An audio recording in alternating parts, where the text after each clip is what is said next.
साथियों, जय भीम। जय भारत, जय संविधान।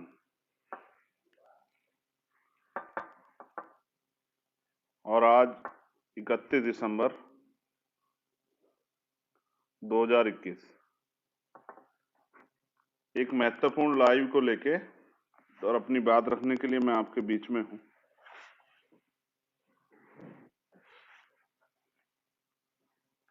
मुझे आशा उम्मीद है कि जिस तरह से 2021 में हमने काम किया,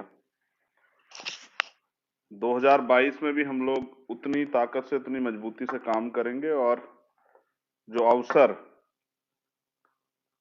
की समता भारतीय संविधान की प्रस्तावना में है और वो संविधान के लागू होने के बाद हमें मिलने भी लगे, उन अवसरों को हम लोग,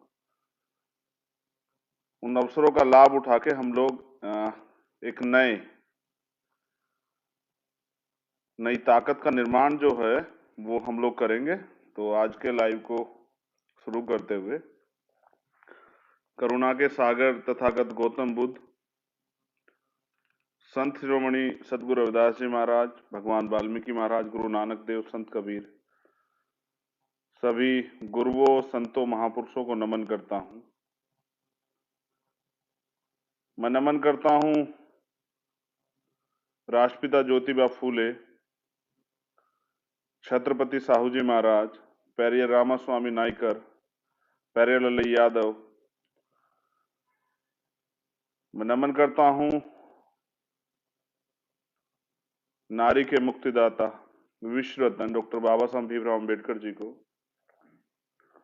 मैं नमन करता हूं माँ सावित्रीबाई फूले, माँ रमाबाई, माँ अहिल्याबाई होलकर, माँ झलकारी बाई, माँ अवंतिकाबाई लोधी, माँ उदा देवी पासी और एक और वीरांगना जिनको मैं अपना आदर्श मानता हूं, माँ फूलन देवी। मैं आपको भी नमन करता हूं। इसके साथ साथ मैं जननायक कपूरी ठाकुर, बाबू जगदेव प्रसाद कुशवाहा, महामना रामस्वरूप वर्मा, मान्यवर दीना भाना वाल्मीकि साहब,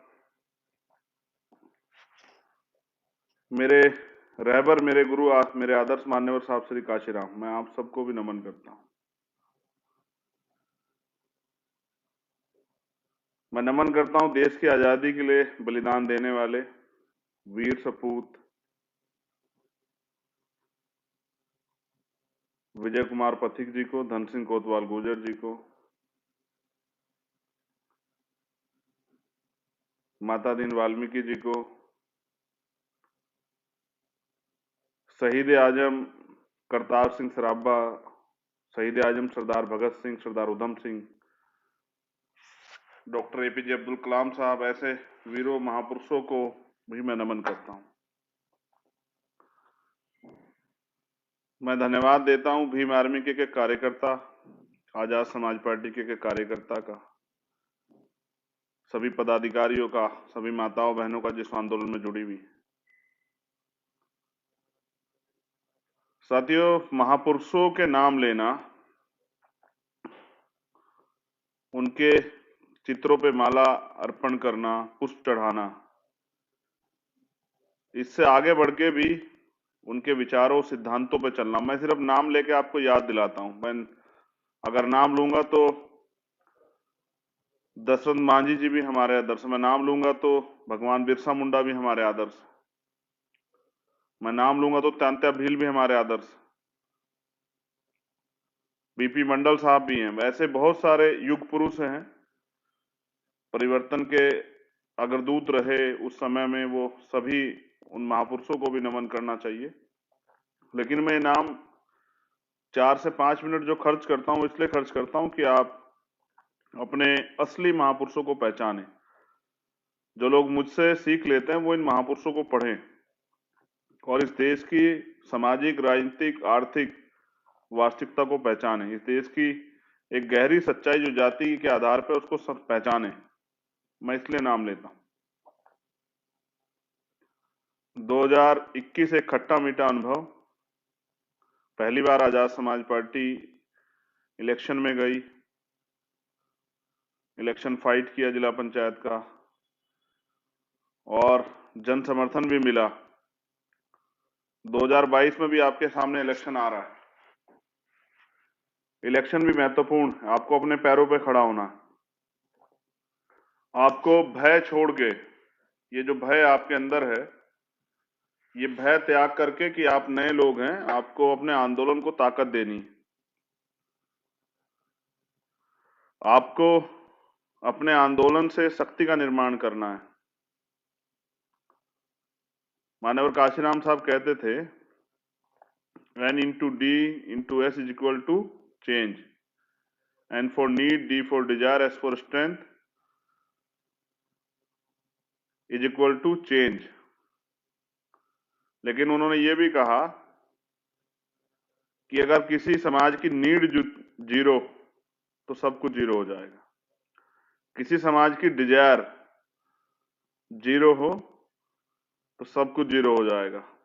किसी समाज की स्ट्रेंथ जीरो तो सब कुछ जीरो हो जाएगा।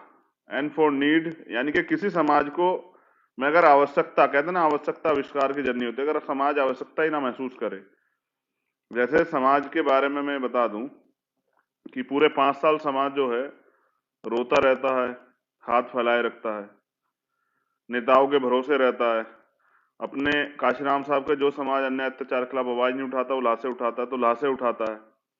हत्या होती है, रेप होते हैं बहनों के, घरों में आग लगा दी जाती है, तमाम तरह के परेशानियों का सामना करना पड़ता है, जमीनें जो है दबा ली जाती है, भेदभाव होता है, जैसे चंपावत में अभी हुआ भोजन माता वाला मामला है, और एक और मामला जो खाना छूने पे जिसमें हम लोग गए थे, हत्या कर दी गई। तो अगर किसी समाज में आवश्यकता जीरो हो तो फिर डिजायर और स्ट्रेंथ जीरो हो जाएंगी, क्योंकि जीरो की आप जीरो से गुणा करोगे तो जीरो हो जाएगा। वहीं अगर 1% भी आवश्यकता होगी तो शायद किसी शक्ति का निर्माण हो जाए, तो शक्ति उतनी निर्माण हो पाएगी जितनी आवश्यकता होगी। उसके बाद अगर डिजायर यानी कि चाहत अगर किसी समाज की जीरो, किसी समाज में इच्छा ही नहीं, जैसे मैं आज आपसे कह रहा हूं कि अपने अंदर चाहत पैदा कीजिए कि हमें अपने पैरों पर खड़ा होना है,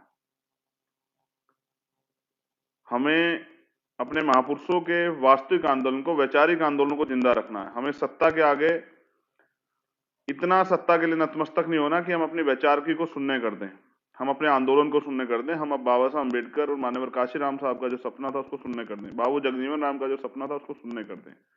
हमें इस और भी ध्यान देना है। तो डिजायर, अगर चाहत शून्य होगी तो सब कुछ शून्य हो जाएगा।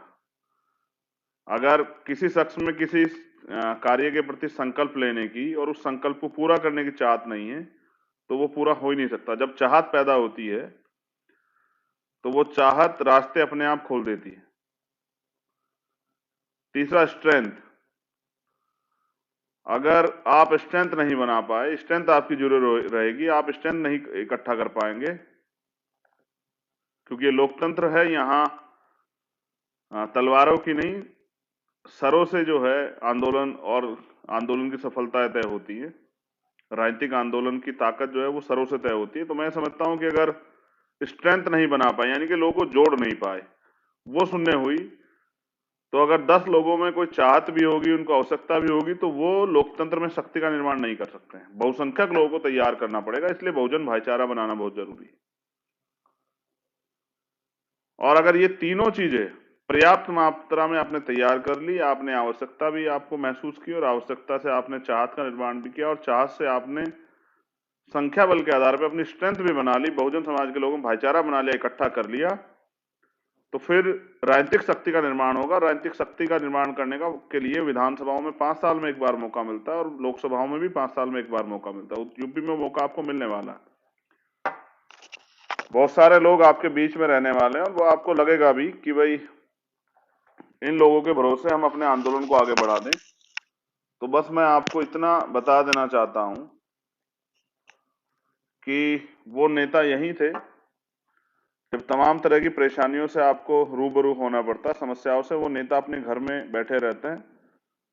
वो नेता कभी इस पार्टी को बदल, कभी उस पार्टी को बदल, उनका आंदोलन से कोई मतलब नहीं होता। उनका अंतिम लक्ष्य विधायक और एमपी बनना होता है। ऐसे बहुत सारे नेता आपके बीच में आएंगे और फिर आपका अपना दल भी मेहनत करेगा, आपके पास नए लोग होंगे लड़ने वाले, गरीब लोग होंगे, संसाधन विहीन लोग होंगे, लेकिन उनके अंदर एक सपना जो पिछले 5-6 साल से भीम आर्मी के लोगों ने संघर्ष किया है और उस संघर्ष से जो परिवर्तन चाहते हैं। क्योंकि मैं बार बार समझाता हूं और मैं कहता हूं कि भाई पिछले 6 साल से हमारे कार्यकर्ता ना धूप देखते हैं, न बारिश देखते हैं, ना सर्दी देखते हैं, ना आंधी तूफान देखते हैं, ना दिन ना रात ना संसाधन देखते हैं, और वो अपनी मंजिल की तरफ निकले रहते हैं और वो अपनी मेहनत से काम करते हैं। वो हजारों लोगों की न्याय की लड़ाई रोज लड़ते हैं। पूरे देश के अंदर भीम आर्मी की यूनिट हजारों लोगों को न्याय दिलाने के लिए रोज उनके साथ खड़ी होती है, और जहां भी अन्याय अत्याचार वहां भीम आर्मी खड़ी रहती है, आजाद समाज पार्टी खड़ी रहती है। अब आपके पास मौका, तमाम पैसे वाले लोग आए, कुछ लोग आने जाने में लगे हैं कि भाई आप जो हमारी पार्टी में आ जाओ, पैसे ले लो, ये सब चीजें कर लो। लेकिन पैसा आंदोलन को कभी ताकतवर नहीं बना सकता। अगर पैसा आंदोलन को ताकतवर बनाता, मैं समझता हूं पैसे की आवश्यकता है, तो आज इस देश के पैसे वाले लोग इस देश की सत्ता पे वास्तविक रूप से काबिज होते। पैसा आवश्यकता है, लेकिन पैसा सब कुछ नहीं है। क्योंकि जिन महापुरुषों ने आंदोलन चलाए हैं, उन्होंने तो संसाधन बाद में निर्माण किया और उनके साथियों द्वारा संसाधन का निर्माण किया गया। वो तो पैसे वाले नहीं थे। तथागत बुद्ध भी जब तक राजा थे तब तक तो आंदोलन नहीं चलाए। ये जो मैत्री आंदोलन वो चलाए, ये जो भाईचारा और वास्तविकता की तरफ जो हमें लेके गए, अपो दीपो भव की बात करी, मानव मानव एक समान की बात करी, तो ये राजा होते नहीं कर पाए। जब उन्होंने राजशाही की तब कर पाए। बाबा साहब अम्बेडकर भी अपने आंदोलन को अपने ज्ञान के जरिए आगे बढ़ा पाए। तो ज्ञान अर्जित करना, मैं तो साथियों से अपील करूंगा कि वो जरूर पढ़ा करें। अब मेरी एक अपील है यूपी के, उत्तराखंड के, पंजाब के साथियों से कि आपके यहाँ इलेक्शन है। गोवा मणिपुर के साथियों से भी मेरा ये अनुरोध है कि आपके यहाँ इलेक्शन डिक्लेयर होने वाले हैं, और 4 और 5 तारीख 2 दिन आपको मैं आपसे अपील करता हूं कि जो भीम आर्मी आजाद समाज पार्टी के मूलभूत सिद्धांत, उन सिद्धांतों को, एक आपका पार्टी का चुनाव चिन्ह आ गया केतली, उस चुनाव चिन्ह को आप तख्तियों पे, बैनरों पे बना के छोटे छोटे, और साइकिल मोटरसाइकिल के माध्यम से या जो भी संसाधन आपके पास हो, 2 दिन यूनिट्स जो है, मैं प्रदेश अध्यक्ष जी के माध्यम से, इस लाइव के माध्यम से उनको सूचित कर रहा हूं। मैं व्यक्तिगत भी उनको सूचना दे दूंगा कि सभी जिलों में हमारी यूनिट्स जो हैं वो अपने चुनाव चिन्ह के साथ और गांव गांव निकल के 2 दिन, जैसे आप साइकिल यात्रा में निकले थे, ऐसे निकल के 2 दिन जो है अपनी शक्ति का एहसास कराने का काम, और अपनी जो विचारधारा है जो आप करने वाले हैं, जैसा मैंने आपसे बताया कि एजुकेशन, चाहे वो प्रोफेशनल हो चाहे वो एकेडमिक हो, सारी एजुकेशन जो है, हमें अवसर मिलने में हम लोग मुफ्त में गरीब व्यक्ति को देंगे, अंतिम व्यक्ति को भी। क्योंकि शिक्षा शेरनी का वो दूध है जो पिएगा वो दाढ़ेगा। शिक्षा से वंचित रखने के लिए सरकार ने हथकंडे अपनाए हैं, महंगी शिक्षा की है, और वंचित वर्ग के लोगों को शिक्षा से दूर करने का प्रयास है, गरीबों को शिक्षा से दूर करने का प्रयास है। क्योंकि जब आप शिक्षित नहीं होंगे, आपके पास ज्ञान नहीं होगा, तो आपको ये भी नहीं पता लगेगा किस तरह से आपको आपके अधिकारों से वंचित किया जा रहा है और आपके अधिकार क्या है। तो मैं समझता हूं कि 4 और 5 तारीख में हमारे कार्यकर्ता पदाधिकारी गांव गांव जाके अपने ब्लॉक वाइज जो है यूनिट बना के, विधानसभा यूनिट बना के, और संवैधानिक तरीके से गांव गांव जाके अपनी पार्टी की विचारधारा, अपनी पार्टी के लक्ष्य, अपनी पार्टी का संघर्ष, भीम आर्मी का संघर्ष, भीम आर्मी का संकल्प, इसे स्वाभिमान सम्मान का जो आंदोलन हम लोग चला रहे हैं, अधिकारों का आंदोलन चला रहे हैं, उसको बताने का काम करें। 4 और 5 तारीख में 2 दिन संवैधानिक रूप से साइकिल, मोटरसाइकिल, कार, जो भी ट्रैक्टर, जो भी संसाधन आपके पास है, उनके माध्यम से अब गांव गांव तक अपने 5 स्टेट में अपनी पार्टी का प्रचार प्रसार करें। और हेल्थ पे 2 चीजें बस, ज्यादा नहीं है। आप बाकी चीजों पे तो हम लोग चर्चा विस्तार से करते रहेंगे मीडिया के माध्यम से या फिर पार्टी के कैडर के माध्यम से, लेकिन हेल्थ के मामले में 2 चीजों पे आप जरूर काम करें, क्योंकि हेल्थ एक बड़ा इशू है। बहुत सारे लोग कुपोषण से और उसके बाद इलाज न मिलने का इनकी जान चली जाती है। अंतिम व्यक्ति को भी वो सरकारी मतलब सस्ते दामों पे वो इलाज मिले, जो इलाज उसके जीवन को बचाने में एक महत्वपूर्ण स्थान अदा करे। तो मैं समझता हूं कि शिक्षा और हेल्थ, हर गरीब व्यक्ति को उसके जीवन रक्षा का अधिकार मिलना चाहिए, उसके लिए उसका बेहतर से बेहतर इलाज होना चाहिए। और हमारी पार्टी को अवसर मिलने पे हम ये अंतिम व्यक्ति का भी इलाज, चाहे वो गरीब हो या अमीर हो, हम मुफ्त में करेंगे। और सारे टेस्ट, क्योंकि मैंने देखा कि मैं खुद भुक्तभोगी हूँ, मेरे पिताजी पीड़ित थे लेकिन वो टेस्ट नहीं कराना चाहते थे, क्योंकि 5,000 रुपए का टेस्ट होता था। तो उनको लगता था 5,000 रुपए क्यों खर्च करने। हमारे लोग जो हैं, आर्थिक रूप से कमजोर वर्ग के लोग, ये सोचते हैं कि भाई ऐसे ही डॉक्टर जो बता दे और डॉक्टर की बताई बातों पे ही बिना टेस्ट कराए हम लोग ट्रीटमेंट लेते रहे, दवाइयाँ गोलियां खा खा के। गाँव में तो आज भी लोग गोलियां खाते हैं, वो हरे पत्ते वाली गोलियां और सारी गोलियां, उसे खा खा के जो है ना वो बचते रहते हैं। एक्चुअली उनको समस्या क्या होती है, वो जो पैसा बहुत मेहनत से कमाते हैं, उस पैसे को वो अपने ऊपर नहीं, अपने बच्चों की पढ़ाई पे और उनको आगे बढ़ाने पे खर्च करना चाहते हैं। इस कड़ी में वो सोचते हैं कि भाई ये पैसा किसी भी तरह से दवाई या किसी चीज पे बर्बाद ना हो, या किसी भी तरह से मेरे बच्चों को जो मैंने मेहनत से पैसा कमाया वो उनको मिल जाए, उनके आगे बढ़ने की तरक्की के रास्ते में पैसा योगदान करें। बेटे की शादी में, बेटे की पढ़ाई में, बेटे के रोजगार में, घर के वो छोटे मोटे सामान खरीदने में जिसको बनाने में उसकी उम्र बीत जाती है। तो मैं समझता हूँ, मेरा आपसे निवेदन है, ये दोनों चीजें, पहली एजुकेशन सबके लिए, हेल्थ सबके लिए, चाहे वो प्राइवेट लैब में हो या सरकारी में, गवर्नमेंट उसके पैसे पे करेगी। तीसरी, रोजगार नौजवानों के लिए, क्योंकि मैं एसएससी जीडी की भर्ती में गया, मैंने वहां बहनों को भाइयों को तड़पते देखा रोजगार के लिए।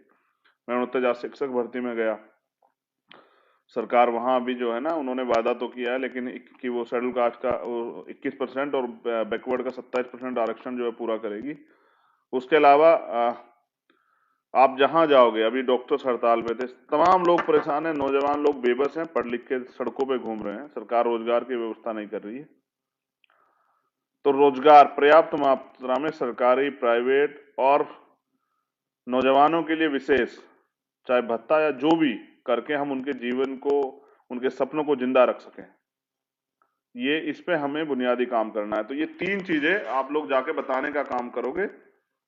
पहला, सबके लिए एजुकेशन, जिसमें एक मोटी कमाई अभी जो है ना हमारे लोगों की जा रही है, और बहुत सारे लोग तो पैसा ना होने के कारण अपने बच्चों को पढ़ा नहीं पा रहे, उनके सपने जो है ना वो टूट जा रहे हैं, खत्म हो जा रहे हैं।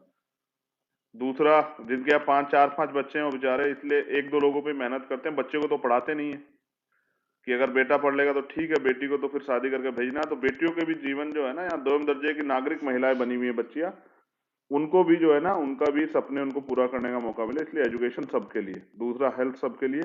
तीसरा, रोजगार की व्यवस्था।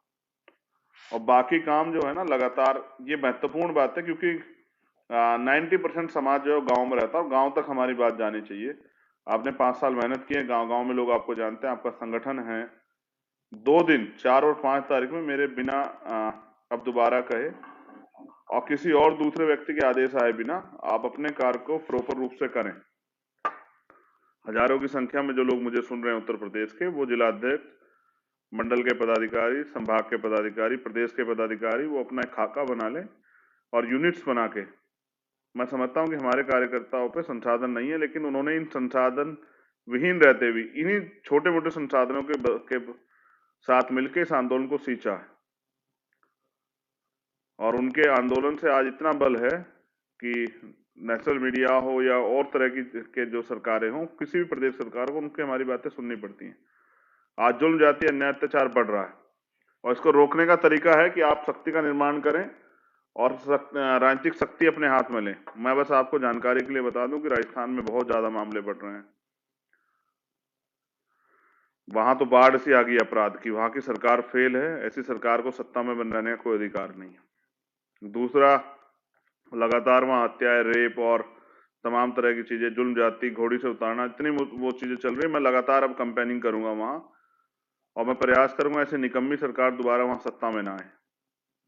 दूसरा, हरियाणा में बड़े मामले, और एक विनोद भाई के मामले में हम लोग गए थे, विनोद वाल्मीकि के, और मैं प्रशासन 5 दिन से ज्ञापन दिया हुआ था, 12 दिन से उनकी डेड बॉडी मोर्चरी में रखी हुई थी, और उनके परिवार के लोग, वो जो हमारे परिवार के लोग, वो न्याय के लिए लड़ रहे थे। जब उस परिवार ने मुझे सूचना दी तो मैं गया था और मैं कह के आया था कि सीएम मना कर दें कि हम देना नहीं चाहते, 5 दिन से ज्ञापन उनके पास है, हमसे लिया जाएगा तो हम ले लेंगे। फिर वो मांगे मानी गई, यानी कि उस परिवार को अपने जीवन यापन करने के लिए भी सरकार से गुहार लगानी पड़ी। ये काम सरकार का ही था, क्योंकि किसी की हत्या करने का अधिकार किसी को नहीं। लेकिन ये तो रोज हो गया है, सरेआम हो गया है कि हमें सुबह शाम ये करना ही पड़ता है, अपने लोगों की लाशें उठानी पड़ती हैं।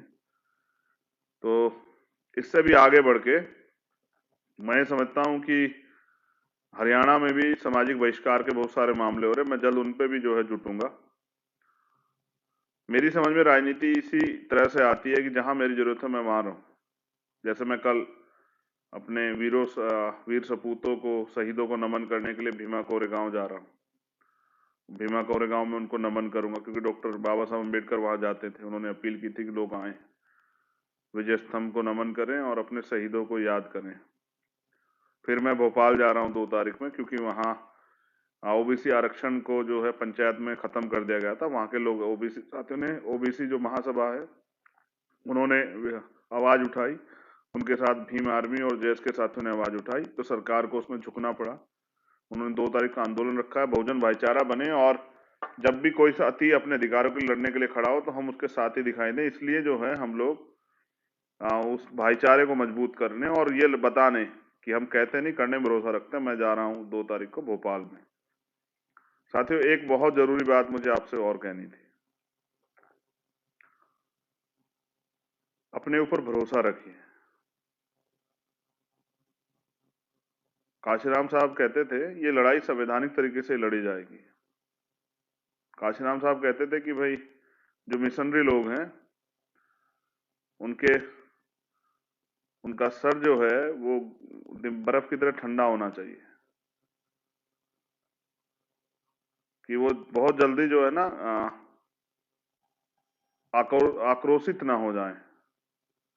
जैसे आज हमारे साथी छोटी सी कोई बात होती है, बिना जानकारी के सोशल मीडिया पे तरह तरह कमेंट करने लगते हैं, सोशल मीडिया पोस्ट डालने लगते हैं। मुझे ऐसे कार्यकर्ताओं से जिनसे मुझे बहुत उम्मीद है, और जब वो इस तरह के और कुछ कार्यकर्ता इस तरह की वो करते हैं, मुझे तकलीफ होती है कि हमने इतनी मेहनत ईमानदारी से इन कार्यकर्ताओं को तैयार किया, साथियों को, पदाधिकारियों को, और ये छोटी छोटी बातों में आपस में उलझते रहते हैं। जबकि हमारा लक्ष्य एक महान लक्ष्य है, एक बड़े लक्ष्य की तरफ हम लोग चले हुए हैं, जो इतने लंबे समय तक पूरा नहीं हुआ। उसको पूरा करने के लिए आज हम निकले, तो आपस में छोटी छोटी बातों पर उलझ के नहीं चलेगा। पार्टी संगठन के लोगों, जो आपके सीनियर लीडरशिप जो निर्देशित करती है, उसका पालन आपको करना चाहिए, और समय समय पे जब समीक्षा अपनी बात रखनी चाहिए सोशल मीडिया इन सब चीजों पे। इससे दूसरे लोगों को ये अवसर मिलता है कि भाई देखो, अभी भी इनके लोग जो हैं वास्तविक रूप से तैयार नहीं हो। मेरी अपील है साथियों से कि सोशल मीडिया पे किसी भी तरह की बात करने से पहले, क्योंकि सोशल मीडिया दो धारी तलवार है, ये जहां आपकी बात को भी उठाती है, वहां ये आपके खिलाफ जो है ना बहुत सारी चीजें भी तैयार करती है, विरोधियों को अवसर भी देती है। तो हमारे भीम आर्मी के साथियों को, आजाद समाज पार्टी के साथियों को विरोधियों को अवसर नहीं देना चाहिए। हमें सतर्क होकर अपना आंदोलन चलाना है। तो सोशल मीडिया पे को जरूरी चीजों में यूज करें, इसको अपने खिलाफ यूज ना करें, अपनी पार्टी संगठन के खिलाफ यूज ना करें। तो दूसरा, काशीराम साहब कहते हैं कि दिमाग में बर्फ जैसी ठंडक होनी चाहिए और जबान पे शहद की तरह, क्योंकि राजनीति व्यवहार से होती है। अगर आप अपने परिवार में भी कटु शब्द बोलेंगे तो वो भी लोग आपका सम्मान नहीं करेंगे। आपको लोगों को जोड़ना है, तो आप अपने वैज्ञानिक मूल्यों के साथ खड़े रहें, किसी धर्म पे टिप्पणी ना करें। आप तो करते नहीं है, लेकिन मैं इसलिए कह रहा हूं कुछ नए साथी जुड़ रहे हैं, उनको जानकारी होनी चाहिए। भीम आर्मी के लोग तो पूर्ण रूप से संवैधानिक है, वो तो कोई गैर संवैधानिक कार्य नहीं करते हैं, लेकिन आपको जोड़ना है, और हमें राजनीतिक रूप से लोगों को जुड़ना है, जिसमें 50%, 51% सहमति भी अगर हमारे मुद्दों बन जाती है तो हम जुड़ के काम कर सकते हैं। बाकी जब वो आपके साथ व्यवहार में रहेगा और वास्तविकता को जानेगा, अपने महापुरुषों को पढ़ेगा, तो तब उनको एहसास हो जाएगा, जो व्यक्ति आपके साथ नया जुड़ा है, कि हम इस आंदोलन से हम लोग क्या तैयार कर रहे हैं। तो जबान पे शहद होना चाहिए, मिठास होनी चाहिए, भाषा शैली अच्छी होनी चाहिए। तीसरा, उसके दिल में मिशन के प्रति जोश जुनून आग होनी चाहिए, कि वो किसी भी परिस्थितियों में कमजोर ना हो, ठहरे ना, टिके ना। क्योंकि आज मैं जैसा देख रहा हूँ कि बहुत सारे लोग पैसे के ऑफर दे दे के हमारे कार्यकर्ता के पास जाते हैं। कुछ कार्यकर्ता मुझे मैसेज भेज के बजाते भी हैं कि भाई ये लोग इस तरह से हमारे पास एक ऑफर आया था। तो मैं उनसे कहता हूँ कि ये जैसे जैसे आपका आंदोलन मजबूत होगा तो ऐसे ऐसे आपके खिलाफ साजिशें होंगी। तो किसी से ना घबराना है, ना किसी से जो है कमजोर पड़ना है। अपनी मेहनत के बलबूते हम लोग यहाँ पहुंचे हैं। मैं तो बड़े गर्व से कहता हूँ कि आज जो कुछ भी हूँ मैं, वो भीम आर्मी आजाद समाज पार्टी कार्यकर्ताओं की बदौलत हूँ, अपने महापुरुषों के आंदोलन के बदौलत हूँ। अगर मैं किसी इस विचारधारा को छोड़ के कहीं राजनीतिक रूप से जुड़ा होता तो शायद मेरी कोई पहचान ना होती। मुझे जो कुछ मिला इस विचारधारा से मिला है, तो मैं इस विचारधारा को, इस आंदोलन को कमजोर नहीं पड़ने दूंगा। ये बहुजनों का आंदोलन है और बहुजन समाज के लोगों को भी शासन सत्ता पे उनका अधिकार होना चाहिए, उनको अवसर मिलना चाहिए। इस पे हम लोग काम कर रहे हैं। तो ये बहुत महत्वपूर्ण चीजें मुझे आपसे कहनी थी, क्योंकि पिछले 1 साल में आपने देश में, दुनिया में अपनी पार्टी का नाम मीडिया के जरिए, अपने काम के जरिए पहुंचाने का काम किया। एक नया अवसर आपको 2022 में मिलेगा। और क्योंकि 2022-21 में आप लोगों ने अच्छा काम किया और खूब अच्छी तरह साथ निभाया, आपने अपनी ताकत का लोकतंत्र में एहसास कराया। आप सभी के लिए 2022 के लिए, 21 के लिए उसके 21 का जो समय खत्म हो गया उसके लिए बधाई और मंगल कामनाएं। आपके परिवारों के लिए मंगल कामनाएं। मैं भी इंसान ही हूँ, मुझसे भी कभी कभी कभी कभी गुस्सा में हो जाता हूँ कार्यकर्ता। मेरा गुस्सा करने का इरादा मात्र ये होता है कि भाई आप जो हैं सीखे, क्योंकि मैं ये नहीं चाहता कि कोई दूसरा व्यक्ति हमारे कार्यकर्ताओं को कहे कि इनको जानकारी नहीं। मेरी एक अपील आपसे जरूर है कि अपने महापुरुषों को जरूर पढ़े। अगर जो लोग मिशन में काम करना चाहते हैं, कर रहे हैं, वो सबसे पहले राष्ट्रपिता ज्योतिबा फुले, फिर डॉक्टर अंबेडकर और मान्यवर काशीराम साहब को जरूर पढ़े। इन 3 लोगों को तो पढ़ने को तो बहुत सारे महापुरुष हैं, जैसे आप बाबू जगदेव प्रसाद कुशवाहा और जननायक कर्पूरी ठाकुर जो बिहार से थे, बहुत बड़े नेता हुए सामाजिक न्याय के। फिर आप रामविलास पासवान जी को पढ़िए। ऐसा नहीं कि उन्होंने बहुत अच्छा काम किया, बाबू जगजीवन राम जी ने अच्छा काम किया है, आप उनको भी पढ़ सकते हैं, उनसे भी सीख सकते हैं। आप सीख तो विरोधी से भी सकते हैं कि विरोधी ने किस तरह से अपने काम को आगे बढ़ा, आपको सीखना चाहिए। तो पढ़ना बहुत जरूरी है। आप संविधान को पढ़िए, संविधान की जानकारी कलेक्ट कीजिए, आप आईपीसी को पढ़िए, सीआरपीसी को पढ़िए, आप एविडेंस को, मतलब जो भी आप सीख लें, पढ़ लें। मैं भी पढ़ता हूँ, मैं भी लगातार, जो मुझे किताबें कोई दे देता है तो मैं भी पढ़ता रहता हूँ। जो भी मुझे कोई कुछ देता है, मैं ये नहीं पूछता कि आपने क्या दिया, मगर मुझे कुछ अगर मिलता है तो मैं उससे प्रयास करता हूँ कि भाई मैं उसको पढूं। तो जो भी मुझे कुछ कोई ना कोई देता है, मैं प्रयास करता हूँ कि भाई मैं पढ़ता रहूं, क्योंकि मैं समझता हूँ कि जिंदगी में हमेशा सीखना चाहिए। तो मेरा आपसे अपील है कि अपने महापुरुषों को जरूर पढ़े। महामना रामसुख वर्मा जी को अगर आपने नहीं पढ़ा है तो शायद आपने नहीं पढ़ा। आपने पेरेलल्लई यादव और जिनको मैं कह रहा हूं, अगर पेरियार रामास्वामी नायकर को आपने नहीं पढ़ा तो नहीं पढ़ा है, संत गाडगे जी महाराज को, नारायणा गुरु को नहीं पढ़ा है, तो आप, फिर मैं पूरी ईमानदार से कह सकता हूं कि फिर आप आंदोलन में ज्यादा दिन नहीं चल पाएंगे। जोश के साथ जब होश नहीं होगा तो फिर आप कुछ दिनों में आपको एहसास होगा कि भाई यहाँ तो जिस उद्देश्य के लिए मैं आया था, अगर कोई पैसा कमाने या मिसयूज करने आया है तो वो फिर ज्यादा दिन नहीं टिक पाएगा। जो धैर्य से आंदोलन चलाने के लिए आया और कुछ करना चाहता है वो टिका रहेगा। तो ऐसा नहीं हम यहाँ बैठ के देखते हैं कि हमारा कौन कार्यकर्ता ईमानदारी से, मेहनत से काम कर रहा है और कौन कार्यकर्ता हमारा जो है वो दिखावा कर रहा है। ये हम भी देखते रहते हैं। फिर समय समय पे हम उस अच्छे कार्यकर्ता को बढ़ावा भी देते रहते हैं, और जो इस तरह कार्यकर्ता कर रहा है, जो आम आसपास के कार्यकर्ता हम जिनको जानकारी नहीं होती उनके कार्यों की, तो उनपे हम लोग कार्रवाई भी करते रहते हैं। तो ये महत्वपूर्ण आंदोलन है, क्योंकि काशीराम साहब कहते थे कि मुर्दा लोग मिशन नहीं चलाते, जिंदा लोग रुकने नहीं देते। तो मिशन चुना है, और जिन लोगों ने मेरे साथ मिशन चुना है, मैं उनसे अपील करता हूँ। मैंने बिजनौर जब मैं गया 6 दिसंबर को अपील की थी कि वो लोग साथ खड़े हों, वो लोग हाथ उठाएं जो अगले 10 साल निस्वार्थ भाव से इस आंदोलन को आगे बढ़ाने में, क्योंकि बाबा साहब अम्बेडकर और मान्यवर काशीराम साहब का सपना अधूरा है, और वो अधूरा सपना पूरा करने की जिम्मेदारी भीम आर्मी और आजाद समाज पार्टी ने ली है। कभी मौका मिले तो सही शिरोमणि उधम सिंह जी को पढ़िएगा आप। जब वो लंदन में थे तो उन्होंने एक पार्टी बनाई थी जिसका नाम था आजाद पार्टी। ऐसे नहीं मैंने इसका पार्टी का नाम आजाद पार्टी रखा हुआ है। तो मैं समझता हूं कि अभी हमारे लोगों को धीरे धीरे जानकारी होती रहेगी। आप कभी पढ़ेंगे तो जिन्होंने जनरल ओडवायर को वहीं जाके मारा। ऐसे वीर सपूत भारत के गौरव का इतिहास आप पढ़ेंगे तो आपको पता लगा कि उन्होंने लंदन में जाके आजाद पार्टी बनाई। क्यों बनाई? क्योंकि उन्होंने एक संकल्प लिया था, और हमने भी एक संकल्प लिया है, हमारे साथियों ने संकल्प लिया। मैं भीम आर्मी के साथियों का भी धन्यवाद देता हूँ, भाई विनर्तन सिंह जी, भाई कमल वालिया जी, भाई मंजीत नोटियाल जी, और जो साथी हैं, जो अशोक कामले जी और धर्मवीर परवाल जी, रामे प्रधान जी, वो जो बहुत सीनियर लोग जो भीम आर्मी के जो राष्ट्रीय कोर कमेटी के मेंबर हैं, मैं उनका धन्यवाद करता हूँ। और आजाद समाज पार्टी की पूरी कोर कमेटी, जैसे गिन्नी पाजी हैं पंजाब से, बड़गच्चा जी, ऐसे जो साथी जिन्होंने इस आंदोलन को समझा और लंबे समय से इस आंदोलन में साथ निभाया, मुझे गर्व है उनके ऊपर। मुझे विश्वास है कि मेरे जाने के बाद भी आंदोलन नहीं रुकेगा, ये आंदोलन चलता रहे, क्योंकि हमने स्वाभिमानी और संघर्षशील लोग तैयार किए हैं, बिकाऊ एजेंट लोग तैयार नहीं किए हैं, और वो लोग तैयार नहीं किए जो चुनाव के बीच आपके बीच आते हैं। वो लोग तैयार किए हैं जो सुबह शाम 24 घंटे आपके बीच में खड़े रहते हैं। मैं साथियों से भी कहूंगा, अपने कार्यकर्ता पदाधिकारी, धैर्य बना के रखें। कोई भी चीज एक दिन में निर्माण नहीं होती, और कोई भी चीज एक दिन में खत्म नहीं होती। जो चीज आप निर्माण की है ये सदियों में निर्माण हुई है, और ये सदियों तक चलेगी।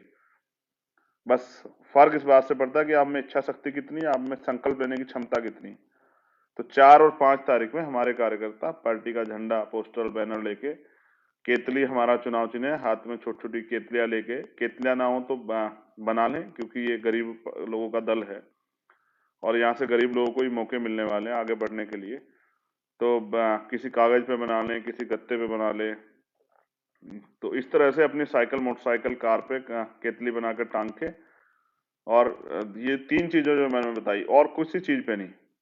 लोग कहते हैं ये फ्री देंगे, वो फ्री देंगे, मैं कहता हूं इससे अच्छा है कि हम लोगों को रोजगार देंगे, और जो जो असक्षम लोग हैं, जिन पे संसाधन है, उनको उनको फ्री भी देंगे, और जो सक्षम लोग हैं उनसे पैसे भी लेंगे, जो दे सकते हैं।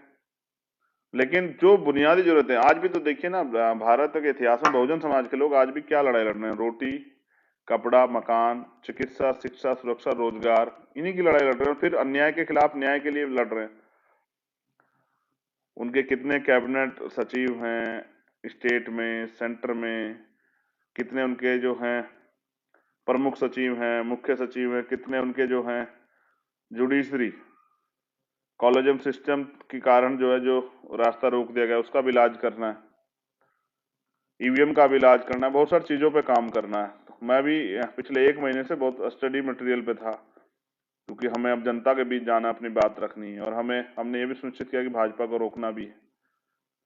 उत्तराखंड की टीम का भी धन्यवाद दूंगा, बहुत अच्छा काम कर रही है, लेकिन मिलजुल के काम करेंगे तो और अच्छा काम होगा। पंजाब की टीम का, वहां के जो जिम्मेदार पदाधिकारी, उनका भी धन्यवाद करता हूँ। बस मेरी अपील है कि लगातार अपने काम को जारी रखिए, और पीछे मुड़ के मत देखिए, क्योंकि जब आप पीछे मुड़ के देखते हैं तो आपका विरोधी आपसे आगे निकल जाता है। तो अपने अंदर जो भय है, उस भय को त्यागिए और निकलिए, क्योंकि जब आप संगठन बना के काम करने आए थे, तब भी बहुत सारे संगठन यहाँ काम कर रहे थे, और मुझे लगता है बहुत सारे लोगों ने आपका समर्थन नहीं किया, चंद लोगों ने समर्थन किया, और उन चंद लोगों के समर्थन से और आपके खुद की ताकत से आपने अपने अपने संगठन को देश और दुनिया में पहचान दी। आज आपका जो संगठन है भीम आर्मी, वो देश का सबसे बड़ा संगठन है। आरएसएस संगठन उसके आगे ऐसा है, बोना, ऐसा आरएसएस, और ये इतनी बड़ी है भीम आर्मी। तो देश के सबसे बड़े संगठन के लोग, जो बिना सरकार के भी अपने लोगों को न्याय दिलाते हैं, उनके अधिकारों की रक्षा करते हैं, वो अपनी ताकत को पहचाने। और मैं फिर आपसे अपील करूंगा कि जुटे, 4 और 5 तारीख को फिर से उसी एहसास, अनुभव का वो अनुभव मुझे कराएं जो आपने पिछले 2 महीने, 1 महीने पहले जब हमने साइकिल यात्रा शुरू की तब कराया था। और एक झंडा का प्रोग्राम जो लखनऊ से चला था कि कार्यकर्ताओं के घरों पे जाके झंडे लगाए जाएं, तो वो भी प्रोग्राम जो है ना, आप अपने प्रोग्राम को सक्रिय रूप से चालू रखें। अपने घरों पे साथी अपनी नेम प्लेट लगाएं, क्योंकि पार्टी ने, जो संगठन ने आपको सम्मान दिया है, वो सम्मान, आप अगर उसे सम्मान महसूस करते हैं तो आपके घर पे नेम प्लेट होनी चाहिए आपकी। आप भीम आर्मी के मंडल के प्रभारी हैं, या अध्यक्ष हैं, या जिले के अध्यक्ष हैं, विधानसभा के, जिस भी पद पे आप हैं, तो उस पद का सम्मान तभी है जब आप अपने घर पे उस प्लेट को लगाते हैं, अपनी पार्टी का झंडा लगाते हैं, अपने संगठन का झंडा लगाते हैं। तो इसका मतलब आप उसे अपना गौरव समझते हैं, सम्मान समझते हैं। तो आप सबके लिए नव वर्ष के लिए भी मंगल कामनाएं।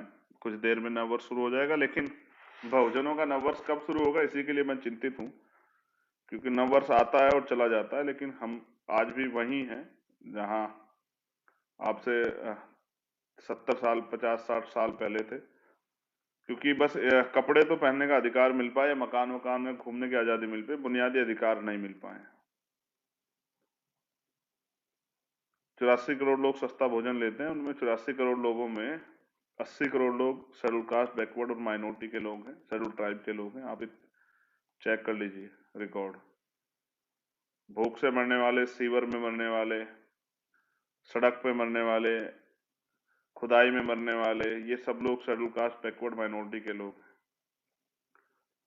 जातिगत शोषण का शिकार होने वाले, सिस्टम का शिकार होने वाले, निर्दोष होते हुए झूठे मुकदमे और जेलों में सड़ने वाले, ये शेड्यूल कास्ट, बैकवर्ड, माइनॉरिटी के लोग, शेड्यूल ट्राइब के लोग हैं। ये तो एनसीआरबी का डाटा भी कहता है कि शेड्यूल कास्ट, शेड्यूल ट्राइब और माइनॉरिटी के लोग जो है ना, बहुत बड़ी संख्या में जेलों में। तो मैं तो आपके सहयोग से ये अवसर चाहता हूं कि लोग बहुत कहते हैं कि भाई देखो फलानी पार्टी के लोगों ने विधानसभा में आवाज उठा दी, उस पार्टी के लोगों ने विधानसभा में बोल दिया। आप हमारे कार्यकर्ता, आप तैयार हो जाए विधानसभा जाने के लिए, आप भी विधानसभा में जाके आवाज उठाना। आवाज ही नहीं उठाना, अगर आप अपने लोगों के अधिकार रक्षा ना कर पाए तो विधानसभा चलने मत देना।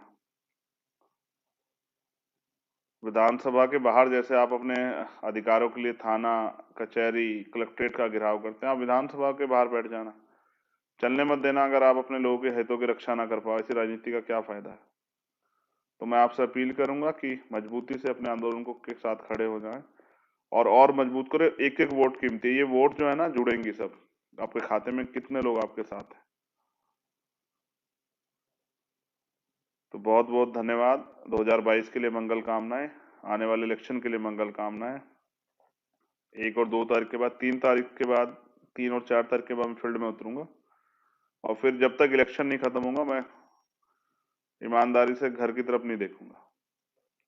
मैं ऐसे माँ से आशीर्वाद लेकर निकलूंगा और हजारों करोड़ों लाखों माओं का आशीर्वाद लेने के लिए निकलूंगा। एक माँ से आशीर्वाद लेके निकलूंगा और करोड़ों माओं से आशीर्वाद लेने के लिए निकलूंगा, आप सब भाइयों के साथ, और करके दिखाएंगे। जैसे पहले आपके सहयोग से करके दिखा, फिर करके दिखाएंगे। इतिहास लिखेंगे, इतिहास बन के नहीं रह जाएंगे, इतिहास लिखेंगे।